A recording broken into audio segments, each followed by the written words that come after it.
de lof weer eens vleeg. Maar het moeske, hij gaat berecht. Wist ik even net wat ik zeg. Daar doen een beer op Schiermonnikoog zeg. Beer boeloe, boeloe de beer. Wat oh wat, beleven te deze keer.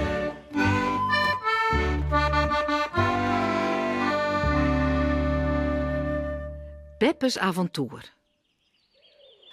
Bij het licht van de aannemende moane, bezem, kom naar mij toe, dan zullen wij vleenen. Hier wik je roppen. En daar kwam de bezem al onvleen.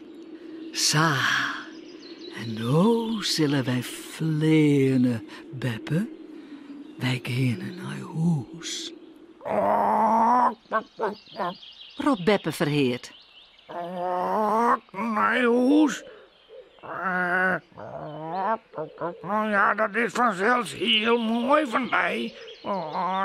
Maar hoe maakt het dan met mijn rolstoel? Let hij maar staan. Bierse bopperslag neemt hem wel maar. Kom, Beppe. Spring maar achterop. Nou, dat liet Beppe haar geen 2 keer zeggen. Ropt ze uit als ze achterop zit en mooi wikje door de loft kieselt. Geweldig. Wat is dit mooi. Vleenen. Ik wil helemaal vergeten hoe het weer. Maar nu weet ik het weer. Het is fantastisch. Wikje houdt de bezem goed vast. Ze vleenen naar Beppe haar oude huis, wat in de bosk staat onder 2 grote bjemmen.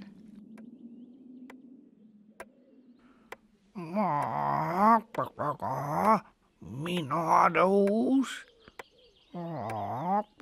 Wat leuk en wat is gezellig.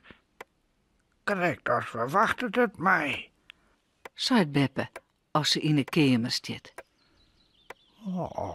Wat zo'n Noris. De theepot staat op de tafel en de thee is al inschonken. Dan schucht ze eens naar haar voeten. Wacht je eens. Ik is staan. Wat heerlijk. Ik ben weer een jonge heen. Hoorden neemt ze een paar stapjes. En nog eens een paar stapjes. Dit is nog eens aardig. Eerst al vleenen en dan in mijn oude huis. En nou weer rennen. Rennen? Wat? Douche. Zullen wij bedoelen? Dat is Wikje. En die pakt Beppe bij de hand en te jaren douches in het roem. Rob Beppe. Wat een feest. Laat het ze blied. Ja, Beppe, het leven is prachtig.